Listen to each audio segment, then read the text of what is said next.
La travesía del Atlántico ha sido un sueño por siglos de muchos hombres en esta parte del mundo y en lares como Europa y África.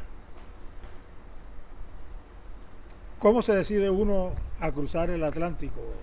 Jairo Hoyos Campillo, médico oftalmólogo cartagenero, residente de hace muchísimos años en España. Bueno, porque yo navego desde hace muchísimo tiempo. Yo navego a vela desde 1977. Y para todos los navegantes, como yo, que navegamos en Barcelona, hacia las Islas Canarias, hacia las Baleares, uno de los sueños es algún día cruzar el Atlántico, hasta que ese día llega. Y ese día llegó para mí en el año 2007, cuando decidí atravesarlo con otras personas. Bueno, ¿cómo prepararon esa expedición? ¿En qué embarcación lo hicieron? ¿Cuáles eran los instrumentos de navegación que existían en esa época? ¿Más o menos modernos de los que actualmente hay? Sí, el cruce del Atlántico lo hicimos en un catamarán 44 pies, un barco muy cómodo, y veníamos 4 personas, 3 expertos navegantes y otra persona que debutaba como navegante. Y traíamos toda la tecnología, traíamos GPS, traíamos radioteléfonos, traíamos internet, traíamos bombas para producir agua potable y radar perfectamente. Toda la travesía desde Cabo Verde hasta Aruba la hicimos navegando exclusivamente a vela. Desde Barcelona hasta Cabo Verde, algunas veces navegábamos a vela y otras veces a motor, dependiendo del viento. Bueno, ¿cómo se prepara uno para una expedición como esa? ¿Qué elementos hay que llevar? ¿Y cuál es la preparación mínima que debe tener un navegante para hacer esa travesía? Bueno, para hacer una travesía como la que hicimos del Atlántico, primero hay que estar preparado mentalmente y aparte ser una persona que le encante navegar. Ya la preparación del abastecimiento del barco, etcétera, etcétera, son cuestiones importantes, pero secundarias, que se van preparando. Nuestro barco tenía congelador, tenía nevera, y íbamos llevando o trajimos alimentos no perecederos, y en ciertos puertos, como fue en Algeciras, en Cabo Verde, nos íbamos abasteciendo de productos frescos. Aparte que durante la travesía pescábamos mucho, sobre todo para uno de los navegantes que era fundamentalmente vegetariano y solo comía pescado. Las otras personas comíamos productos preparados como espaguetis, enlatados y productos que íbamos preparando durante el viaje. Bueno, el itinerario. ¿Cómo es el día uno y qué sigue después hasta Cabo Verde? El itinerario es mucha ilusión y muchas ganas de avanzar, pero lógicamente uno en el camino se va encontrando con muchos inconvenientes, porque en el mar, cuando uno sale, el tiempo es impredecible. Tormentas, frío, vientos. En Gibraltar tuvimos que esperar que el viento fuera favorable para cruzar el estrecho de Gibraltar, porque no lo puedes cruzar en una embarcación a vela si el viento es del Mediterráneo hacia del Atlántico hacia el Mediterráneo. Teníamos que esperar que fuera al revés, del Mediterráneo hacia el Atlántico. Y luego la travesía desde Gibraltar hasta las Islas Baleares fue una travesía bastante interesante. ¿Baleares o Canarias? Canarias, hasta Canarias, fue bastante interesante porque tuvimos prácticamente calma chicha. y además una neblina muy densa, muy espesa, que prácticamente no nos dejaba ver la palma de la mano. Afortunadamente, por el radar, podíamos tener la confianza de hacia dónde íbamos. Bueno, la llegada a Algeciras, luego Canarias. La llegada a Algeciras fue muy interesante porque fue el sitio donde pudimos estar en la bahía de Algeciras tranquilamente después de haber pasado mucho frío en el viaje de Barcelona a Gibraltar. Pudimos estar fondeados, abastecernos y descansar. Y allí nos preparamos para cruzar el estrecho y navegar hasta las Islas Canarias, que llegamos a la isla de Lanzarote. La isla de Lanzarote estuvimos un par de noches y de allí seguimos hacia Gran Canarias, que fue el punto ya de partida hacia Cabo Verde. El zarpe regularmente a qué hora se hace o depende totalmente de las condiciones climatológicas. Sí, el zarpe generalmente se hace, lo hicimos de día nosotros. Nosotros de Barcelona salimos de noche, pero ya de Algeciras salimos a media mañana. ¿Qué se siente cuando ve uno dejar atrás las luces de una ciudad, por ejemplo, como Barcelona, que es espectacular desde el mar? Maravilloso, porque somos personas que nos gusta el mar y entonces no miramos hacia atrás sino hacia adelante. Vamos viendo el infinito y realmente cómo va avanzando el barco, preocupados por todos los pormenores de la navegación, de los aparatos, las comunicaciones. Todos los días nos comunicábamos por radio a las 10 de la noche con Gran Canarias. Hay un círculo, un triángulo que ayuda a los navegantes que cruzan el Atlántico, que está en Gran Canarias, en Cabo Verde y en Argentina. Ese triángulo van informando, nos comunicamos todos los días a las 10 de la noche y van informando los pormenores, los cambios de tiempo o los incidentes que pueden haber ya en el barco o durante el viaje. Son de gran ayuda para muchas cosas, enfermedades, etcétera, etcétera. ¿En qué tiempo salieron? ¿Para qué época del año? Salimos en diciembre. La travesía se hace generalmente a primeros de año, que es cuando se instauran los alisios, los vientos alisios, que son los que te ayudan en la travesía del Atlántico. Bueno, navegar por la costa de África hoy día se ha vuelto una pesadilla para muchos navegantes, especialmente por temas como la piratería y otros. ¿Qué tan expedito fue ese camino? ¿Cómo lo hicieron? Sí, no, nosotros nunca navegamos cerca de las costas. Navegamos siempre 200, 300 millas mar adentro. Bueno, el cambio, la llegada a Cabo Verde, viniendo de Europa.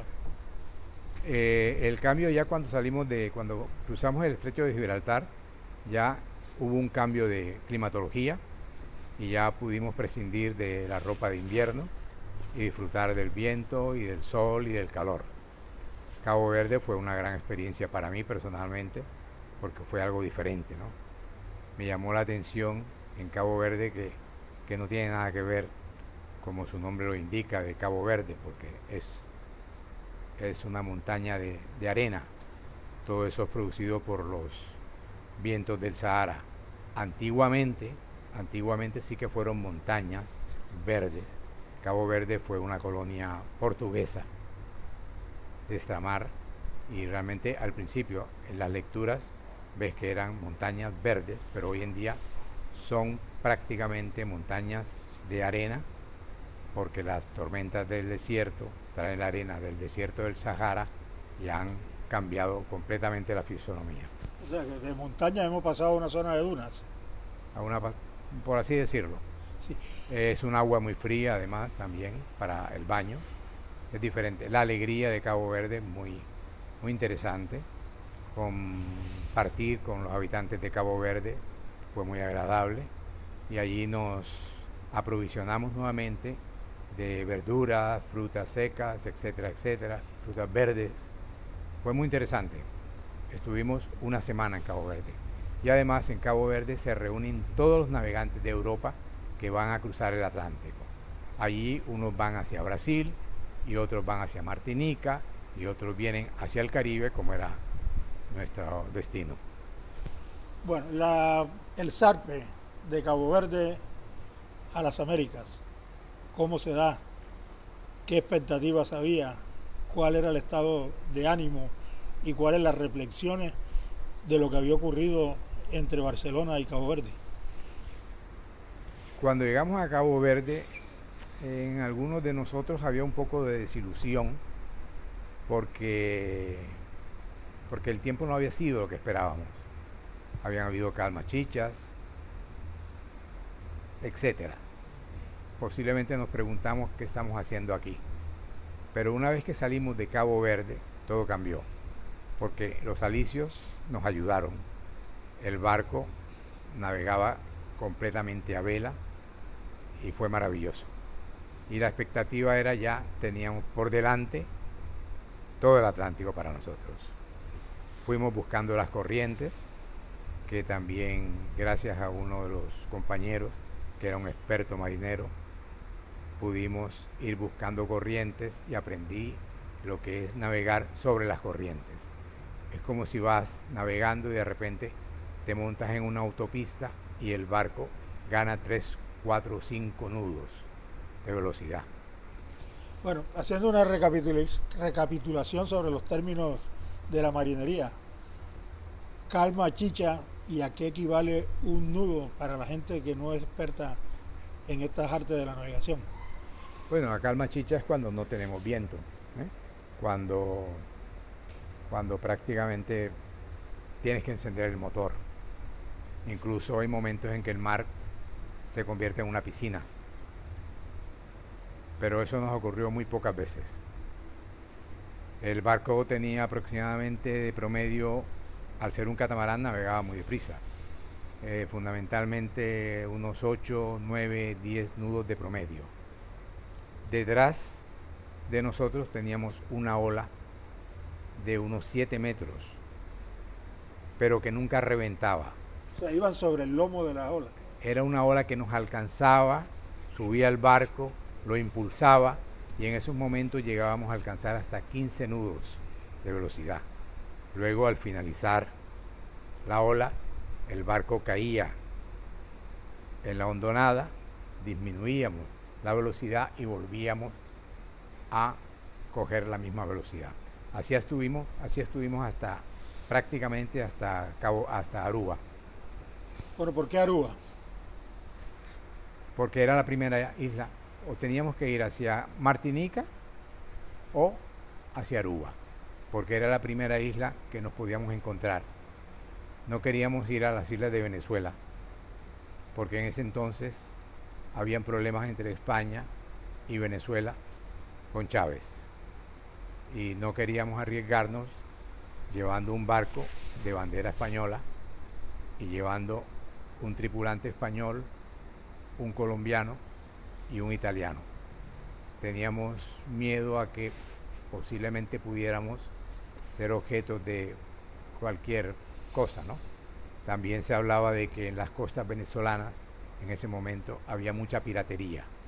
La piratería son personas que se alejan de la playa y te aparecen con barcos rápidos y te pueden asaltar o cualquier cosa.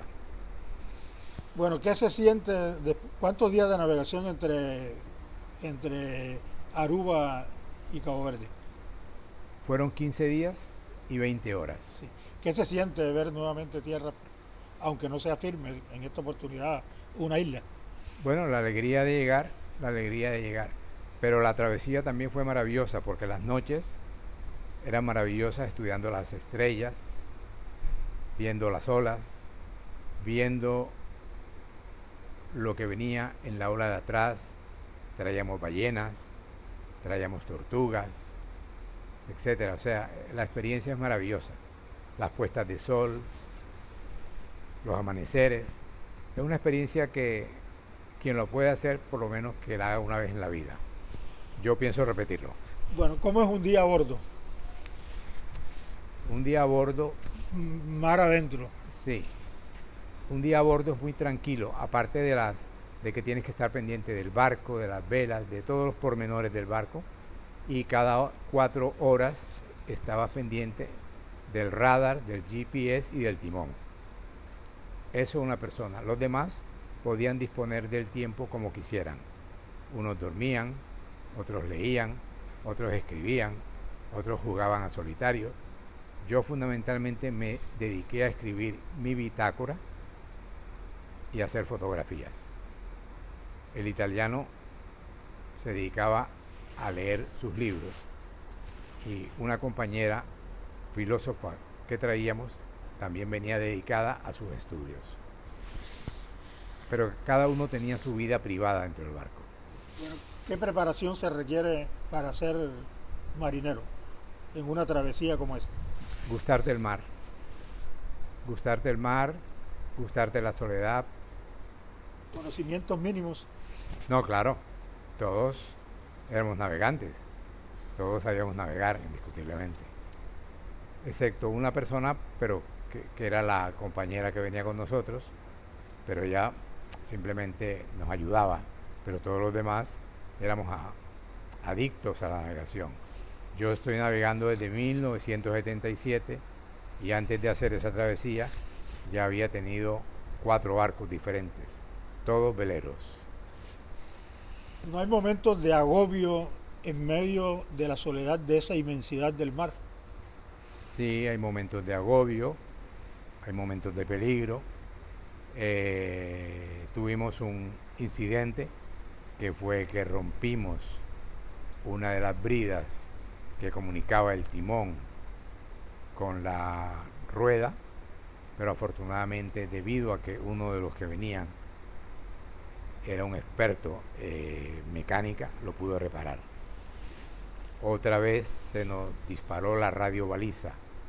La radiobaliza es una especie de alarma que uno lleva para tirarla al agua en caso de naufragio y que está conectada con sitios de alarma. En el caso nuestro estaba conectada con centros en Madrid, y a mi casa llamaron por la noche porque la radiobaliza se había disparado y sin darnos cuenta estaba emitiendo sonidos de alarma, y simplemente fue que se mojó porque iba en un sitio que no era el correcto y quizás esa humedad la disparó, pero nada más, no tuvimos ningún inconveniente serio en el caso nuestro.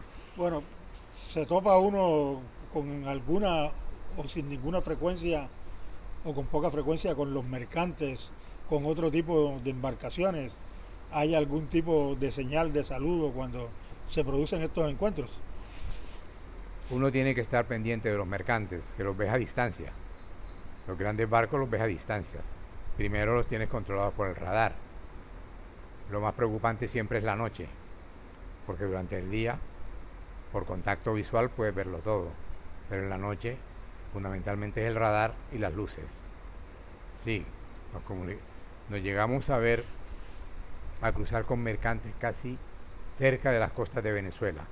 En la mitad del Atlántico no encontramos absolutamente ningún barco. Ni ninguna otra embarcación. Ni ninguna otra embarcación. Bueno, de Aruba, ¿hacia dónde prosiguen? De Aruba continuamos hacia Tobago. Trinidad y Tobago. Trinidad y Tobago. Allí hicimos un descanso de una semana, arreglamos algunas cosas del barco y de allí navegamos hacia Grenada, donde estuvimos otra semana haciendo turismo en Grenada, conociendo la isla de las especies. De Grenada navegamos hacia Bonaire, que fue una isla que me encantó, sobre todo sus fondos marinos. Yo además soy buceador y esas aguas son divinas. La arena es como diamantes. Es una isla en aquel momento poco explotada, y era una maravilla. Ahí estuvimos una semana. De Bonaire navegamos hacia Curazao.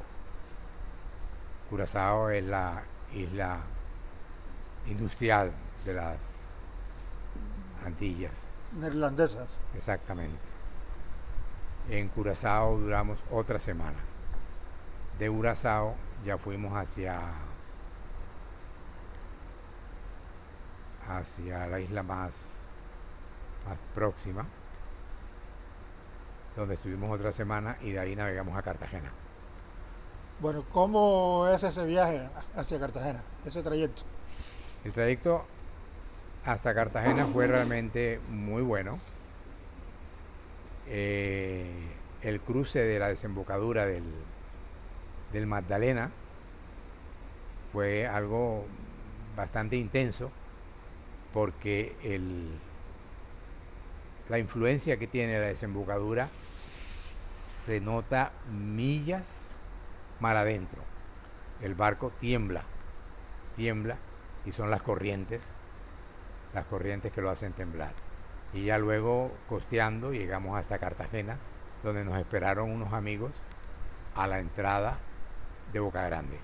Bueno, después de Trinidad y Tobago, que está prácticamente en cercanía de la cuenca del Orinoco, no se tiene la misma sensación de navegar en la desembocadura de ese río también torrentoso como la que se tuvo con la de Magdalena. No.